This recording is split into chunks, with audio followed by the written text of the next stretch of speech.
Oi, pessoal, então a gente vai falar um pouquinho agora da interação do sistema do uso de hormônio esteroide com o sistema vascular. Então, o seu vaso ali, os grandes vasos, eles possuem músculos e esse músculo também sofre alteração pela utilização suprafisiológica do hormônio esteroide, tá? E é importante porque essas alterações, elas vão acontecer e vão gerar uma série de mudanças na função e na estrutura do vaso, né?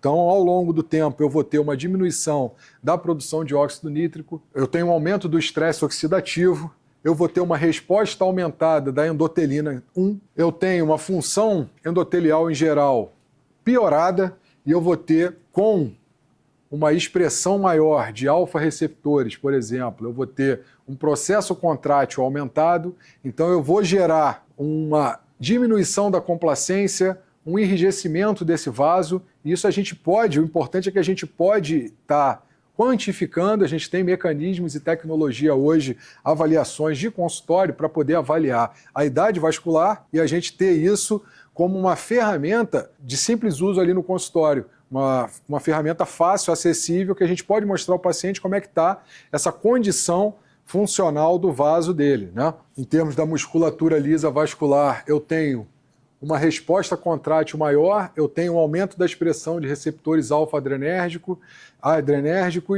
No início eu tenho até uma resposta vasodilatadora, mas como a resposta de vasoconstrição ela é maior, ela vai ser predominante.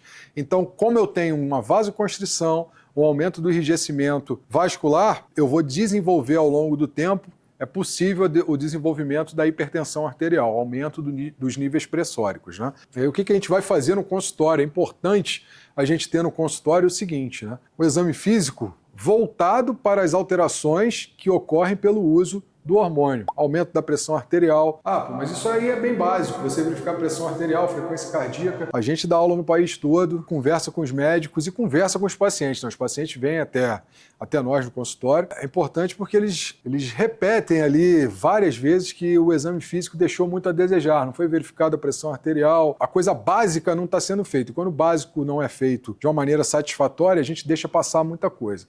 Então, pressão arterial, frequência cardíaca, uma ausculta cardíaca bem feita e, num segundo momento ali, se você tiver disponibilidade, velocidade de onda de pulso, VOP, vai ajudar muito no entendimento do paciente sobre essa questão do envelhecimento arterial, tá? Então, falando sobre o sistema vascular e o uso de hormônio, pontos importantes: vasoconstrição, hipertrofia da camada muscular, diminuição da complacência. Imagina, se eu tenho um vaso que ele vai se estreitar, ele vai gerar uma vasoconstrição, ele vai submeter uma vasoconstrição, eu tenho uma dificuldade de escoamento, eu vou fazer com que o meu coração trabalhe mais. Esse aumento de trabalho ao longo do tempo vai gerar um remodelamento. Então é importante que a gente entenda isso e sempre que eu estiver fazendo o exame físico, isso vai me remeter a essa possibilidade. Então eu vou estar sempre pensando ali como é que esse coração vai estar trabalhando, já que ele tem que exercer uma pressão sobre uma resistência maior.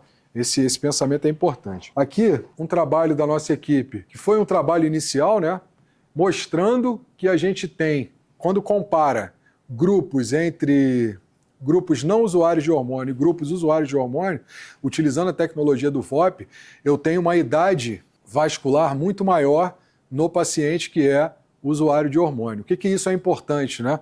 É importante porque assim, a gente sabe que as doenças vasculares, esse envelhecimento vascular é o que a gente quer evitar no processo das doenças mais prevalentes no mundo, né? Então, se eu tenho uma condição que leva a esse envelhecimento, isso é muito importante da gente conhecer e fazer o diagnóstico cada vez mais precoce, tá bom?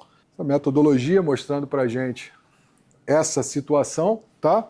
Mostrando para vocês como o VOP é interessante, né? Porque ele trabalha com esse emojizinho, né? Aqui eu tenho uma diferença entre a velocidade de onda de pulso para aquela idade e o que foi encontrado. Como ela era muito acima do esperado, ele me mostra com uma carinha ali triste e tal. Isso aqui, tirando as brincadeiras ali, é interessante para o paciente pela percepção da coisa. Então, quanto mais fácil se torna a percepção do problema, mais fácil a gente consegue combater essa condição, tá? Um trabalho que a gente apresentou no Congresso, né, adicionando mais um N ali. Então, a gente vem desenvolvendo essa pesquisa há muito tempo, o que resulta em pessoal que quer estudar um pouco mais e ler sobre o assunto, né, o envelhecimento vascular em usuários de esteroides anabolizantes, o artigo que nossa equipe produziu aí. Eu vou colocar aqui no link para vocês o DOI aí do artigo.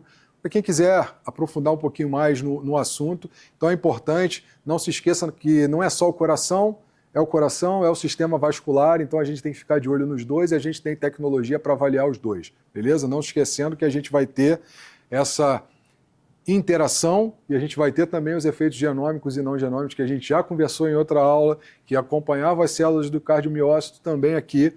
Então, precisa ficar de olho, precisa ficar alerta com os sinais e sintomas. Ao a gente ter essa presença de sinais, sintomas, a gente investigar para poder tratar de uma maneira cada vez mais precoce as alterações que possam vir a surgir, ok?